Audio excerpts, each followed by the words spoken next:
आषाढी एकादशी 25 जुलैला येत्या शनिवारी आहे आषाढी एकादशी। तर या एकादशीच्या दिवशी आपल्याला काही नियमांचं पालन करायचं आहे। या दिवशी उपवासाला खरंच खूप महत्त्व आहे। तर उपवासाच्या दिवशी आपल्याला काही पदार्थ खायचे नाहीये, यासोबतच काही गोष्टी ज्या आहेत त्या आपल्याला टाळायच्या आहे। एकादशीचा जो उपवास असतो तो जर तुम्ही व्यवस्थित नियमांनी केला तर त्याचं खूप पुण्यफळ, खूप लाभ तुम्हाला मिळत असतो। तर तुम्ही बघा, एकादशीच्या दिवशी उपवास करणार असाल तर तो नियमांनी करा, आणि उपवास करणार नसाल तरी सुद्धा काही पदार्थांचं चुकून सुद्धा सेवन करायचं नाहीये। म्हणजे उपवासा व्यतिरिक्त आपण जर दुसरं जेवण करणार असू तर काही गोष्टी कटाक्षाने टाळायच्या आहे खाण्यासाठी। दुसरी गोष्ट, तुम्ही उपवास करा, व्रत करा किंवा नका करू, काही नियमांचं आपल्याला पालन करायचंच आहे। बघा, एकादशी जी आहे ना, तर वर्षातून बघा बऱ्याचशा एकादशी येत असतात, दर महिन्याला 2 एकादशी असतात। तुम्ही इतर वेळेस एकादशीचं व्रत करत नसाल तरी ही एकादशी करावी असं माझं म्हणणं आहे, कारण ही एक जर एकादशी तुम्ही व्यवस्थित नियमाने केली तर संपूर्ण वर्षामध्ये जेवढ्या एकादशी आहे त्या सगळ्या केल्याचं पुण्य तुम्हाला मिळतं। आता बघा, एकादशीच्या दिवशी आपल्याला उपवास धरायचा असतो, संपूर्ण दिवस उपवास धरून तो दुसऱ्या दिवशी आपण जेव्हा दुपारी जेवण करतो त्यावेळेस देवांना नैवेद्य दाखवून आपण उपवास सोडत असतो। तर बघा, आता कळालं की उपवास कधी धरायचा, कधी सोडायचा।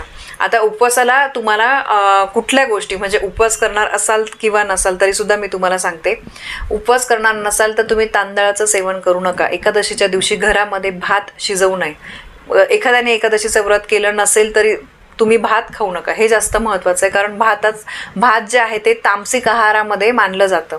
तांदळाचे कुठलेही पदार्थ खाऊ नये, यामागे एक कथासुद्धा आहे।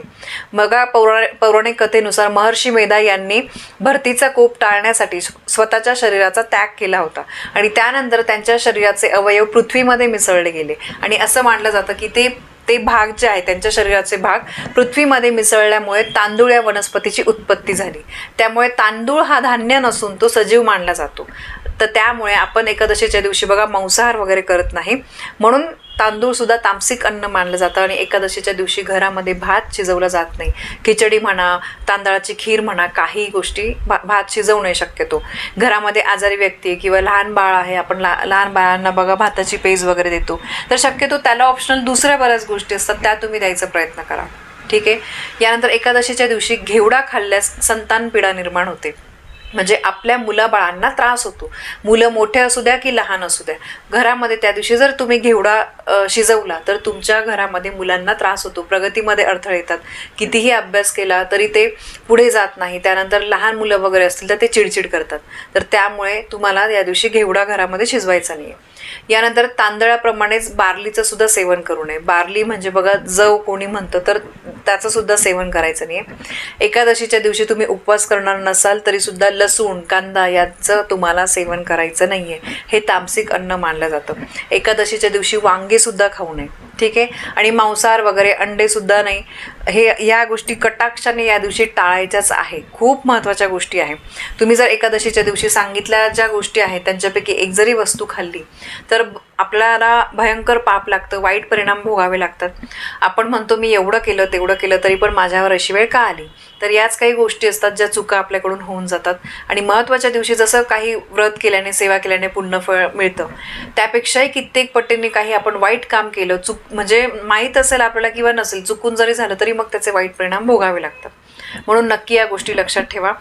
या दिवशी बघा, भगवान विष्णूंची आपल्याला सेवा करायची असते, विठ्ठल रुक्मिणी यांची आपल्याला सेवा करायची असते, आणि काही नियम जे आहे ते आपल्याला पाळायचेच आहे। जसं की मी बघा मागच्या व्हिडिओमध्ये पण तुम्हाला सांगितलं की विठ्ठलांना नेहमी तुळशीची माळ अर्पण केली जाते, विष्णूंना तुळशी अर्पण केली जाते, ती अतिशय त्यांना प्रिय आहे। तर त्यामुळे या दिवशी तुळशीची पाने तोडू नका, तुळशीचं रोप तोडू नका। तुम्हाला तुळशी अर्पण करायची असेल आदल्या दिवशीच तुम्ही तोडून ठेवा। यानंतर या दिवशी कोणाचा अपमान होईल, घरातील मोठ्यांचा म्हणा, घरातील स्त्रीचा, शिवीगाळ वगैरे, खोटं बोलणं, कोणाचं मन दुखवलं जाणं, फसवणूक करणं, या गोष्टी टाळायलाच पाहिजे। यामुळे व्रताचं फळ मिळत नाही। एकीकडे आपण देवदेव करतो आणि दुसरीकडे असं वागतो, तर ते अतिशय चुकीचं आहे। यानंतर या दिवशी घरामध्ये भात तर शिजवायचा नाही। यानंतर मी जसं सांगितलं वांगे, कांदा, लसूण या गोष्टी टाळायच्या आहे, ठीक आहे। तसंच या दिवशी मी मागच्या व्हिडिओमध्ये पण तुम्हाला सांगितलं आपल्याला केस कापायचे नाही, नखं कापायची नाही आहे, घरामध्ये स्वच्छता ठेवायची, कोणत्याही प्रकारची घाण जी आहे ती आपल्याला घरामध्ये ठेवायची नाही आहे। आणि बघा, एकादशीचं तुम्ही व्रत करत जरी असाल, उपवासाचं तुम्ही खाणार असाल तरी पण अतिशय तिखट किंवा अतिशय खारट या गोष्टी खायच्या नाहीस. साधं सुधं आपण जे सात्विक जेवण म्हणतो तर ते आपल्याला जेवायचं आहे. कॉफी वगैरेचं सेवन आपल्याला टाळायचं आहे. तुम्ही दूध पिऊ शकतात, त्यानंतर तुम्ही फ्रूट्स खाऊ शकतात, फळे जे पण काही सीझनल फळं आहे ते तुम्ही खा. फ्रेश फळांचा ज्यूस, जे आपण रेडीमेड पॅकेट घेतो ताक लस्सी वगैरे ते आपल्याला खायचे नाही आहे. ठीक आहे, या गोष्टी खूप महत्त्वाच्या आहेत. त्यानंतर अतिशय खारट पदार्थसुद्धा एकादशीच्या दिवशी आपल्याला खायचे नाही आहे. बघा, या दिवशी आपण जेवढ्या गोष्टींचं पालन करू आणि त्या नियमांनी जर आपण उपवास केला तर 100% तुम्हाला त्याचं पूर्ण फळ मिळेल. एकादशीचा दिवसच मुळात खूप महत्त्वाचा आहे. तर त्यामुळे या दिवशी तुम्ही उपवास आत्तापर्यंत केला नसेल तर नक्की करून बघा. दरवर्षी तुम्ही आषाढी एकादशीचा उपवास केल्यामुळे आपल्या आयुष्यामध्ये खूप आपण पुण्य कमवतो आणि ही केलेली सेवा जी आहे ती कधीही वाया जात नाही. आपल्या वाईट काळामध्ये आपल्याला अशा ज्या आपण सेवा करतो, अशा शुभ दिवशी सेवा करतो, तर त्याची साथ आपल्याला मिळत असते. तर बघा, आषाढी एकादशीच्या दिवशी आपल्याला कुठल्या गोष्टींचं पालन करायचं आहे ही अतिशय महत्त्वाची गोष्ट मला तुमच्यापर्यंत पोहोचवायची होती. माहिती आवडली असेल तर व्हिडिओला लाईक करा, शेअर करा. आपल्या चॅनलवर नवीन असाल तर सबस्क्राईब नक्की करा. धन्यवाद. श्री स्वामी समर्थ.